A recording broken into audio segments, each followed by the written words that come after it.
Bismillahirrahmanirrahim. Assalamu alaikum.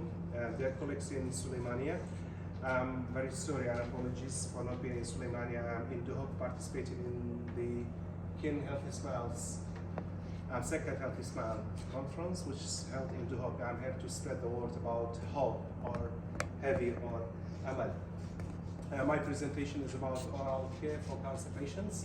It will be a review and guidance. You will see it as mucosal ulcerations in cancer patients. So my name is Halgurd. I'm a dentist working in Hiwa Hospital.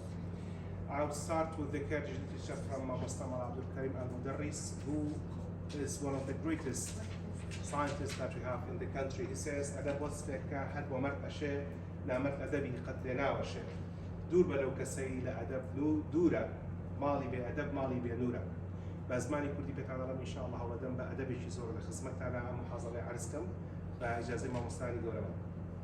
The scope of the presentation. This presentation has been developed for all healthcare professionals involved in the care and treatment of cancer patients. It's anticipated that this can be adapted into all clinical settings, including palliative and terminal care settings and other specialties such as pediatric oncology and hematology, which you are in the conference now, and also for the gerontology. So I want to disclose that I have no financial interests or relationships to disclose. Everything that you see in this presentation is solely scientific. I haven't received any donations or any financial support for this presentation. Even if you see a grant, it's only for the scientific presentation. This case the photo has been taken. As you can see, the date in October 2021. This is a case of oral mucositis. The patient was undergoing bone marrow transplantation, and we were able to help this patient how to live better, to eat, to drink, and to speak easier. But I will try to help you to adapt the same thing in your settings, and if you are not able to do the same thing, you can refer the patients to us. Another patient, which was a case of colorectal cancer, he had severe mucosal ulcerations, and a week later you can see that he is better and he's living better. So this is again mucosal ulcerations in the lower lip, and you can see a week later how good he is. I'm trying to help you how to achieve this in your clinical settings. The first thing to start with is this part of the body, the mouth. Please do not forget that this is a very important part of the body, and it's the mirror of the body. Whatever happens inside the body, we can see it in the mouth, because the mouth is the mirror image of all parts of the body. So the mouth provides a reflection of the general health and may reveal toxicities of cancer treatments. So the importance of oral health in the multi-professional teams is that we have to help each other to help the patients to minimize the side effects of the treatments they receive. Either it's chemotherapy, radiotherapy, or other types of the therapy that they receive. So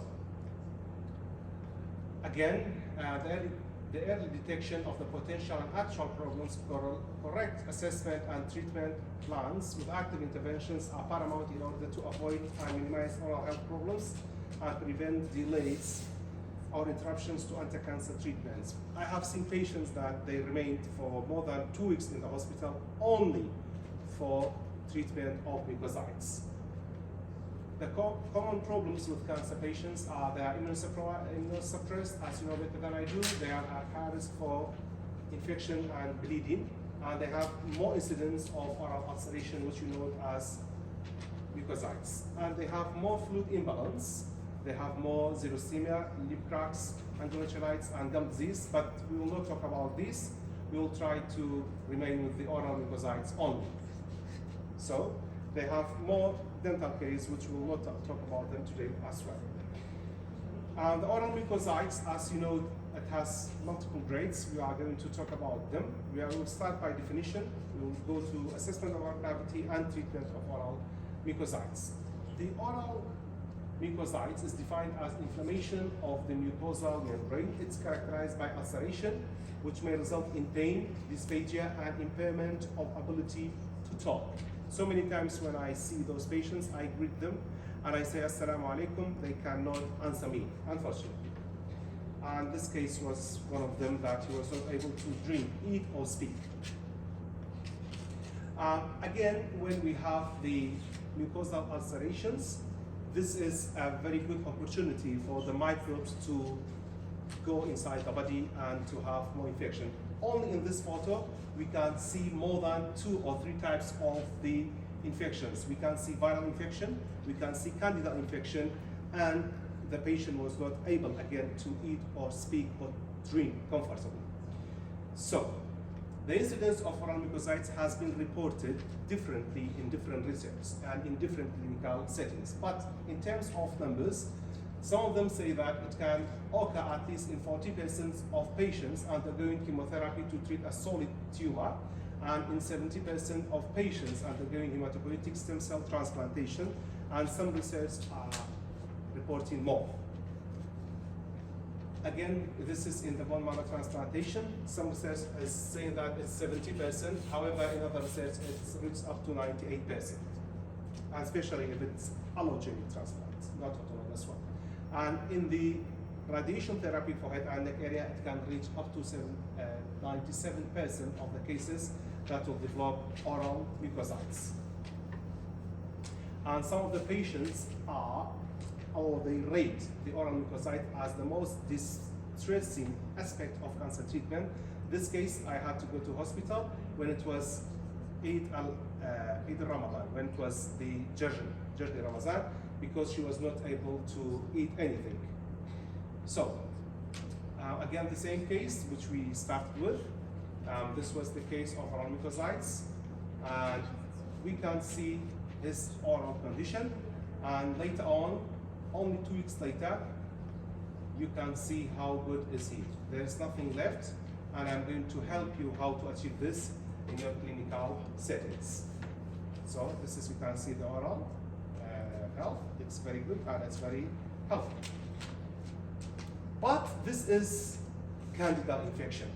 A very simple guidance for you to differentiate between candidal infection and oral mucositis. Oral mucositis is painful, but candidal infection is mostly not painful.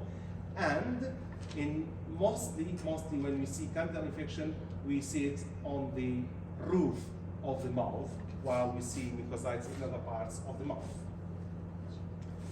So, in terms of assessment of oral cavity, it's important to have a good assessment of oral cavity prior to chemotherapy and radiotherapy, and they must be assessed by a trained healthcare professional with a recognized grading system. And it's very important to do this by a dentist with a good background and experience, not by every dentist. Every dentist is not able to understand this. This case was referred to me only 3 days ago. He was a case of radiotherapy for head and neck area, but he was not able to sleep even with 2 pills of diazepam a night. Why? Because of spread of infection. Although he has been referred to other dentists before starting the radiotherapy, but because he was not good assessed, he developed spread of infection and oral mucositis later. But alhamdulillah, we were able to help him. And you can see the amount of the distressing or the pain that the patient had from the swelling of the mouth. So, we will use WHO's oral toxicity scale. In grade 0, we have no change. In grade 1, we have shortness and erythema, no ulceration. When it's grade 2, the patient will see ulceration, but the patient can swallow solid diet and he or she can drink. While in grade 3, they are extensive and the patient cannot swallow solid diet. They are able to drink water and soup, but they are not able to swallow solid diet. And in grade 4, the patient will not be able even to swallow their own saliva, and they are not able to speak. And please, again, the same message for you. Patients should be referred to us prior to start of your treatment, not during your treatment. So in terms of oral care, the patients should be educated that they have to brush twice a day with a fluoride toothpaste to minimize the risk of the infection in the future. And if you need a toothpaste, it's very easy. We have this toothpaste, which is flavor free, it is not foaming, and it's full of fluoride in the terms of that it's helping the patients to prevent tooth decay and to have a good oral health. Whenever you need it, you can ask us, you can send it for you. But in terms of oral hygiene, smoking cessation, that's your advice, you know that better than I do. And in terms of analgesia, we can help you with some oral mouthwash. But please do not ask for the magic mouthwash because it's not evidence-based. When someone is asking me for the magic mouthwash, I'm getting confused, like he's confused now. So in cases of oral mucositis, please do not use any form of mouthwash that contains chlorhexidine. These two brands are really very good brands, but when there is the mucosal ulceration, they will delay the healing. You can use them before the initiation of the oral mucositis, but when there's oral mucositis, we have to stop them. What we can use baking soda. How? Half a glass of water with a teaspoon of baking soda to be gargled 4 times a day. This is the simplest and this is the most affordable mouthwash that you can use for your patients. And the most effective mouthwash is benzodiazepine hydrochloride. This is a brand from the United Kingdom that we import for our patients. We buy it with the charity and donations. This is the same mouthwash but in a Turkish brand, what's called Untitled Chapter. This is available in Turkey. And this is the same mouthwash in form of a spray. Whenever a patient cannot use a gargle, a mouthwash, we can give them a spray, especially for the patients that are not able to control their mouth. And also the benzodiazepine hydrochloride is available as lozenges. We can give it to patients for free as well. Other mouthwash that can be used is, this is called Cafosol, calcium phosphate mouthwash, which is good for oral rehydration, and it can be used in all stages of oral mucositis. And we have code formulas at Gel Clear. We have it in Hiwa Hospital. We can provide for the patients, again, for free. And this is MUGAC. This is available in the United States, but unfortunately we don't have it.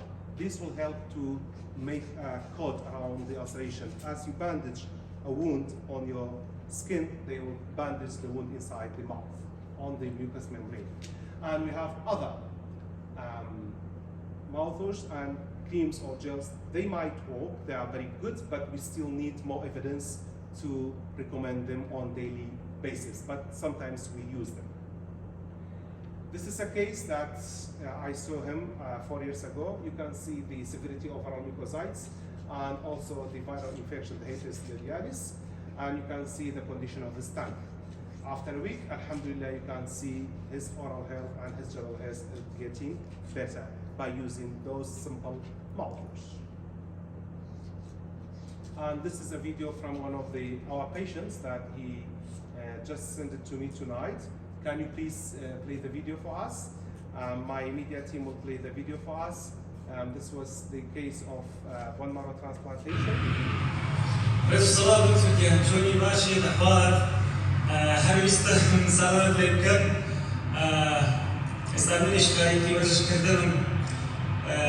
أمشى بريلك هذيك تربيني بس إن شاء الله صبيتك تربيني هربوا معلومات الشر ومعلومات يتبع المهم هانزين خانك هار. This was a case of bone marrow transplantation. This is to tell you that there's hope after cancer treatment. My last slide will be again a quote from Dr.Halgurd. He says, "برام أجرتو خوان قيمتي داير حاضر بلا بيامتي نيوي عبادة خدمتي عامة خدمة ركنيكي ديني إسلامة." Thank you very much for listening to us and have a good day.